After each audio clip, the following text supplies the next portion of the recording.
Hello YouTube, I'm Pilot Stud and welcome back to another Microsoft Flight Simulator news video. Now today we've got a bumper news video for you because we've got news about the Xbox release, the United Kingdom World Update, new aircraft and a lot more, so stay tuned for this one.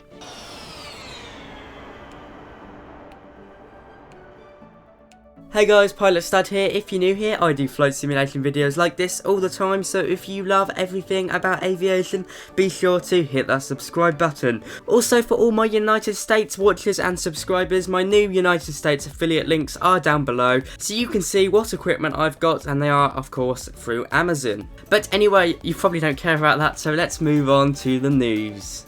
Okay, so I thought I'd start off with sharing the screenshots for the upcoming aircraft, payware aircraft in these examples, for Microsoft Flight Simulator. Now, a few weeks ago, I made a video talking about all the upcoming payware and freeware aircraft, and we talked about the Aerosoft de Havilland Canada Twin Otter. Now, of course, when I show you this, it didn't look finished at all, but it's really starting to come along now. In fact, the progress they've made since I last saw the photos of it is quite amazing. Looking on the screen now, you can see a beautiful Twin Otter. Not too sure of the livery. It's an airline called Norland Air, which I've never heard of before, but I'm going to take a guess from the flags on the side of the aircraft that it's based in Iceland and Greenland, even though I would have thought it'd been Norway, but anyway, maybe it means Nordic.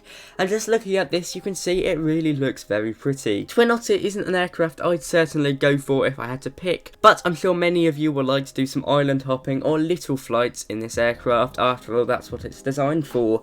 And of course it can land on very short runways, which makes it a pretty good short takeoff and landing aircraft. We've got quite a few screenshots here, sadly, all in the same livery. It's the first time that Aerosoft have showcased this aircraft in the simulator. The other time it was just in the hangar, and it is looking amazing. Now, all these sources are in the description if you want to read into this more.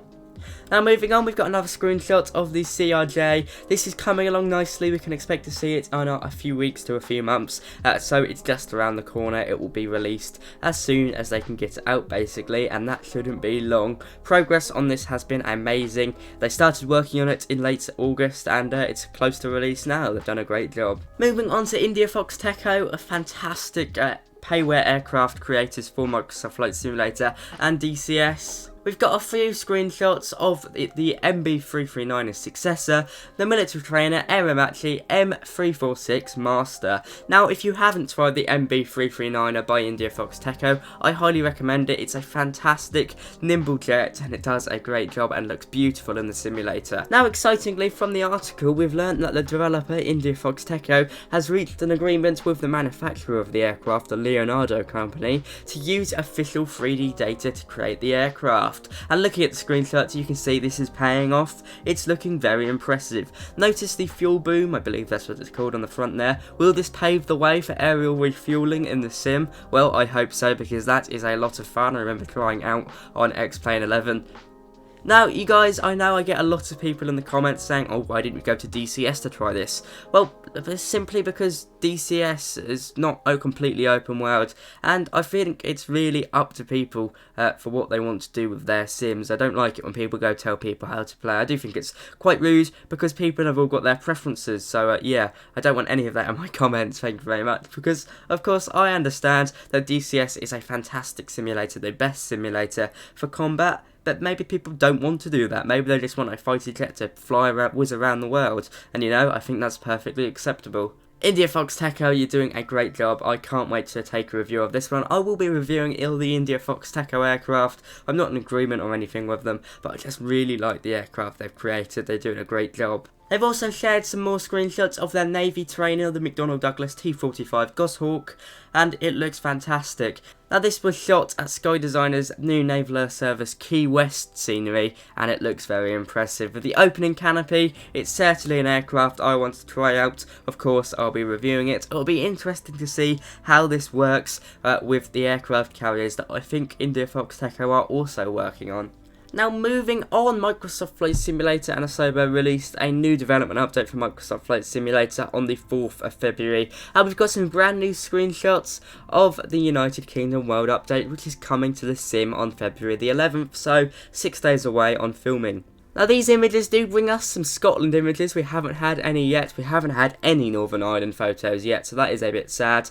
But we've also had some Wales ones in my previous videos. Now London, Birmingham, Oxford, Cambridge and Bristol will get new photogrammetry cities basically, alongside 70 points of interest, a brand new digital elevation map and 5 new airports. These are Manchester Barton, Liverpool John Lennon, Land's End, Barrow and Outskerries. Now we've got our first look at some of the airports coming to the sim. On the screen now we've got Liverpool Airport. It's looking very, very nice. We've got the famous yellow submarine there. Now that is of course a massive Beatles reference, because the Beatles did of course come from Liverpool, and it's looking very nice. The only thing I would like to see improved is those road textures. They do look a bit fuzzy in places, but I'm sure with time that will be fixed.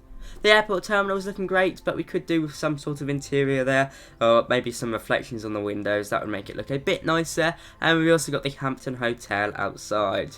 Land's End Airport, down in the southwest of England. Of course, it is the furthest point in the south of England, hence the name, and it's looking very nice. Now there is an airline that operates there. It's an air taxi service that goes from the Scilly Isles to Land's End, so that'll be a fun flight. I'll probably do that quite often in the King Air, I imagine. I believe there's also a heliport there as well, so in the future that'll be a great place to fly your helicopters around. Now moving into some more points of interest, we've got Aleen Donnan Castle in Scotland. I'm not too sure where this is, but it's nice that we've got some smaller, less known about Scottish points of interest. In addition to that, we've got the Broch of Musa in Scotland. I do apologise for my pronunciations. I'm not Scottish, I'm English. And we also got the Kelpies in Scotland, which are 2 very big horse statues by the looks of it. Something I'm also unaware of. So there we go, some screenshots from the United Kingdom World Update. It's looking very impressive, I have to say. I cannot wait for that to be released on February the 11th. There'll be a few videos coming out about that,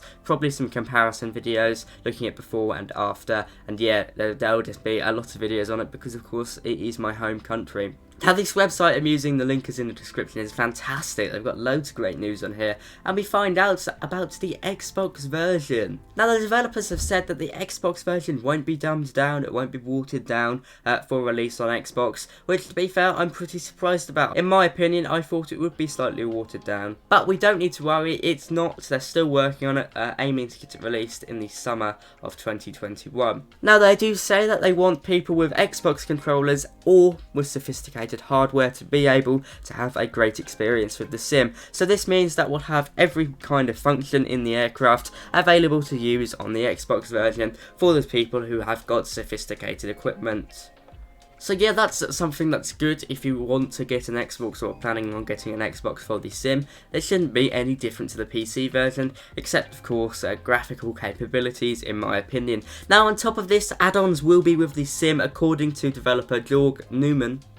Apologise if I'm pronouncing his name wrong, but yeah, he says about add-ons that he expects there'll be very little effort to make the airports be moved over, and they should be transported over quite easily. Now on the planes it might be a bit more different and people will need to invest their time into it, but as it's the same code base, many things are the same and there's some slightly different things, so there may be a little bit of work, but we can expect add-ons to be swiftly moved over. Not all add-ons, but at least some. Now of course in the future, the next world update is the France and Benelux world update, Benelux being Belgium, the Netherlands and Luxembourg. And the developer Georg is saying that we can expect more exotic destinations like Japan to be remodelled, and Japan was actually quite an interesting choice because throughout simulation it has often been neglected in favour for Europe and North America. So I mean that is a good point there. Seeing some more exotic nations not only increases the diversity across the world, it also encourages more people to get into simming. We should see quite a bit of the world remodelled with the world update, so I mean that is something to very much look forward to.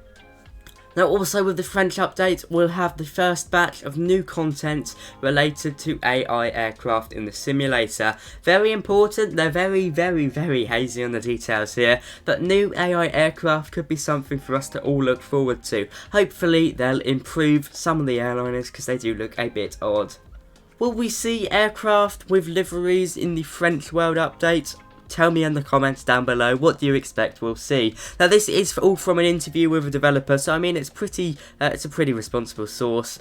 I can imagine most of this will actually happen, so that's something to look forward to. So there we have it, guys. Some news for Microsoft Flight Simulator. It's been a big and fantastic news update. I hope you guys have really enjoyed it, from the Xbox news to the UK World update to the new Aerosoft aircraft to everything in between. It is certainly very exciting.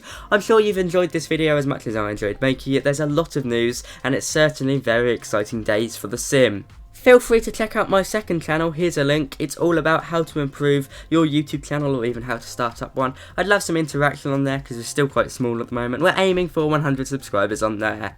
All the links are in the description, from the equipment I used to the websites used in this video to my Discord server. Have a fantastic day, guys. Bye bye.